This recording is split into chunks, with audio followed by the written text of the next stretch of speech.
Morning. Today I would like to talk about the practice of choice in action as taught in Won Buddhism. The threefold study of Buddhism consists of Samadhi, Prajna, and Sila. In Won Buddhism, we speak of the threefold study of cultivating the spirit, inquiry into human affairs and universal principles, and choice in action. Buddhism in general and Won Buddhism may express these concepts differently, but they are the same in that they both present standards for practice to achieve a balanced life. Today, I'd like to focus on the choice in action. The Korean words for choice in action are tak, up, chisa. It's 4 words. Tak means create or make. Up means karma. We create karma by using our 6 sense organs. So tak up means using our 6 sense organs. Chi means choose. Sa means abandon. So 작업 취사 translates literally as distinguishing what should be chosen and what should be abandoned when we use our 6 sense organs. From a small decision of daily life, such as how to react to a stranger asking for directions, to a life-changing decision, such as a partner or a career, each choice and action that we make brings about a certain result, or in other words, karma. These actions directly affect our lives. Karma in Sanskrit means action, or the result of action. Karma is neither good nor bad. It is simply the energy that we create through our thought, speech, and action, which in turn comes back to us. Imagine a pendulum hanging from the ceiling, slowly swinging back and forth. The pendulum swings to one side, then swings back once it reaches a certain point. Physics shows that for every action, there is an equal and opposite reaction. So the purpose of choice and action is to live a blissful and happy life by creating positive karma, by making right choices in action. Why do we human beings make wrong choices and fall into the perilous sea of suffering? In the principal book, Sotaesan, the founding master of Won Buddhism, says that there are 3 reasons for this. First, we make wrong choices in action because we are ignorant of right and wrong in actual life situations. Recently, one of my friend ministers in Korea sent me an essay that he wrote. In his essay, he described in detail how he, as an 8-year-old boy living in a rural area, had enjoyed catching ants, spiders, butterflies, and other insects. He liked to play with them, even make them kill each other. His play usually ended up by burning the dead bodies of the insects. I know it's sad, but it's very common for kids to play with insects. And now he said, he has become a man who uses rose geranium flowers to drive away mosquitoes instead of using insect killer. He even set a big net that covers his entire room so that he can live in it and avoid killing any mosquitoes. He's now working in a retreat center located up in the mountain. there is a huge vegetable garden. If it happens to kill any insect or accidentally kill anything on the farm, we praise for them. We make wrong choices in action because of ignorance. Just like a child who does not know the interdependence of all living beings and make a serious mistake of killing them. This is why we need to nurture wisdom. Second, even though we learn what is right or wrong, we may still make wrong choices, especially when we cannot control our desires. They can suddenly flare up like fire. If we have a strong liking or disliking, we become attached to those certain things and become deluded. We make wrong choices in action in order to avoid or to get them. We easily see these cases in the news. Think about how many people in the world ruin their career because of the wrong desire toward money or sex or reputation. This is why we need the practice of cultivation. By practicing meditation, we cultivate our spirit so that it is calm, tranquil, and free from attachment. For choice and action to succeed, we need the support of the other two practices. Choice and action is the fruit of a tree. Cultivation and inquiry are like the branches and the roots. They are connected and both indispensable. The question now arises: if we gain the power of equanimity and wisdom, is that enough to bring happiness into our lives? Is the ultimate goal of our practice to awaken to our Buddha nature? One story in the scripture addresses this question. A disciple once asked Master Sotaesan, is perceiving original Buddha nature enough to immediately achieve Buddhahood? The founding master said, some people achieve Buddhahood instantaneously upon seeing the original Buddha nature. But that is rare. For most part, great effort is required to achieve Buddhahood.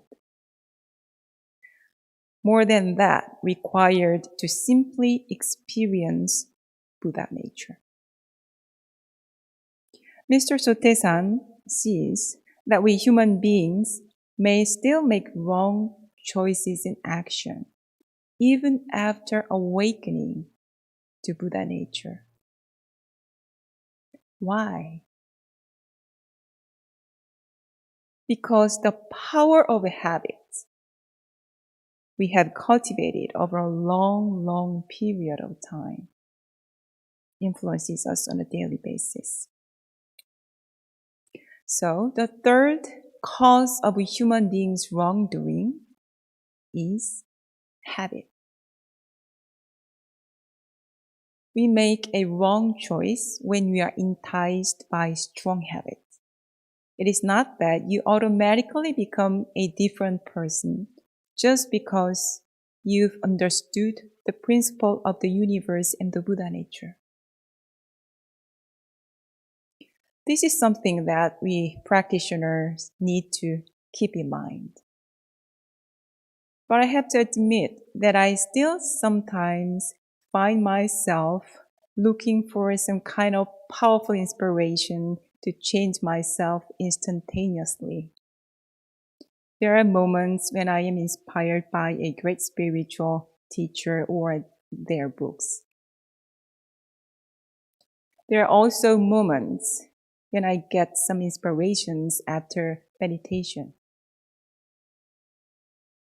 Still, I realize that these inspirations and moments of awakening cannot change my entire life all at once or completely change my habits. There are essential practices needed to attain wisdom. The only way to change our life completely is to change the patterns of our habits, the patterns of our action. There is no other shortcut.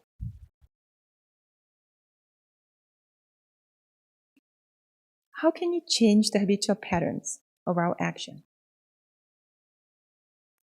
First, it is necessary to be conscious of the choices we are constantly making. It requires making choices with sound thought. Whenever you need to take an action, pause and be heedful. Make correct choices based on sound thought, not by impulse, desire, or habit. Ask, do these choices serve me and those who may be affected by them? Are my decisions coming from a clear and empty mind? Empty mind in Buddhist context means a mind that is free from attachment.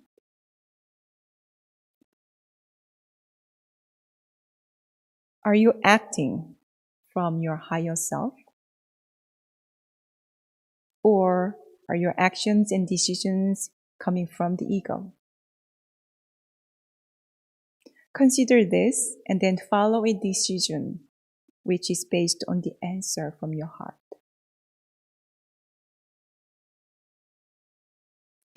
You can set up your own guidelines for mindful choices in action based on your own experiences. For example, for me, I try to think twice about my decision if there is something that makes me feel uncomfortable.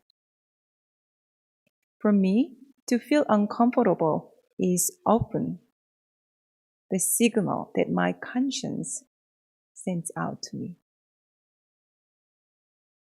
In Buddhism, the basic guideline for mindful choice is precept. Therefore, we need to make sure to include precepts in our mindfulness practice. Second, make a mindfulness checklist. This is a powerful tool to help practice. Consider what kind of habitual patterns bring negative effects in your life. Also consider what kind of positive habits are worth developing. In this way, each time you face a relevant situation, you pause and become mindful and make a choice in action as you resolved. It is important that you track the number of mindful and unmindful actions that occur during the day. Therefore, mindfulness practice of Won Buddhism falls into the category of choice and action, not inquiry or cultivation. Mindfulness in Won Buddhism means that you remember what you resolved to do and actually put those choices into practice. However great an inspiration you have from a book or a Dharma talk, in the end, you need to open up your mindfulness journal and check into it.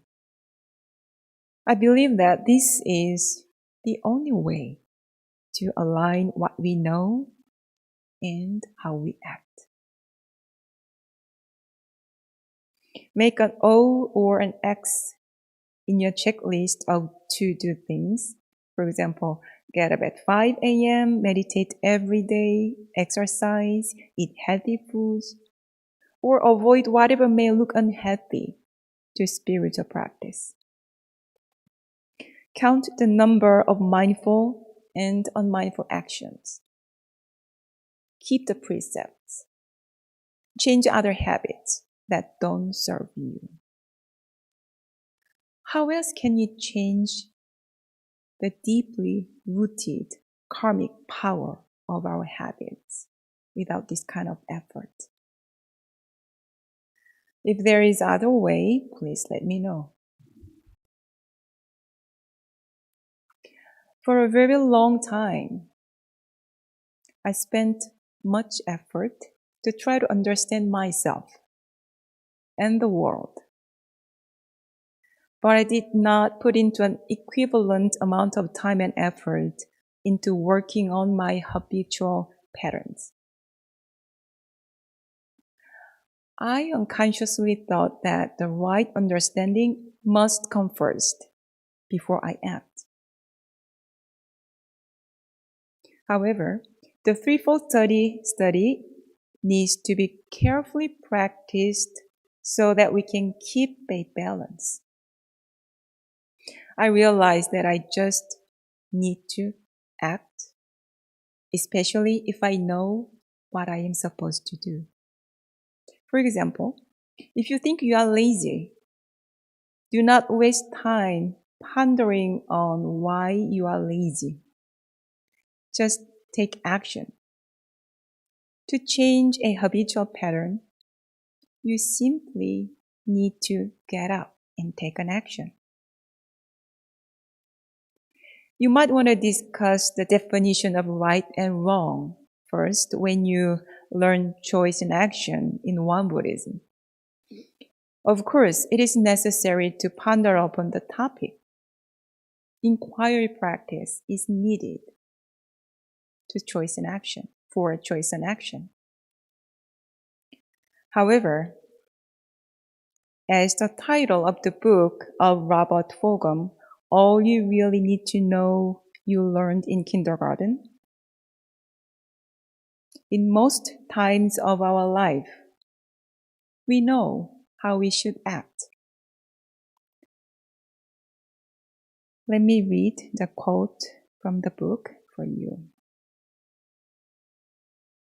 All I really need to know, I learned in kindergarten. All I really need to know about how to live and what to do and how to be, I learned in kindergarten.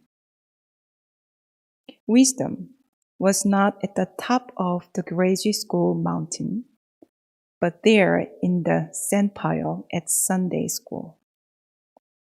These are the things I learned. Share everything. Play fair. Don't hit people. Put things back where you found them. Clean up your own mess. Don't take things that are not yours. Say you're sorry when you hurt somebody. Wash your hands before you eat. Live a balanced life. Learn some and think some and draw and paint and sing and dance and play and work every day some. Everything you need to know is in there somewhere. The golden rule and love and basic sanitation. Ecology and politics and equality and sane living. And it is still true, no matter how old you are, when you go out into the world, it is best to hold hands and stick together.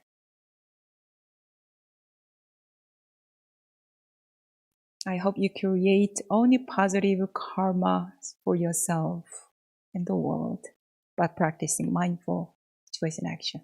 Thank you.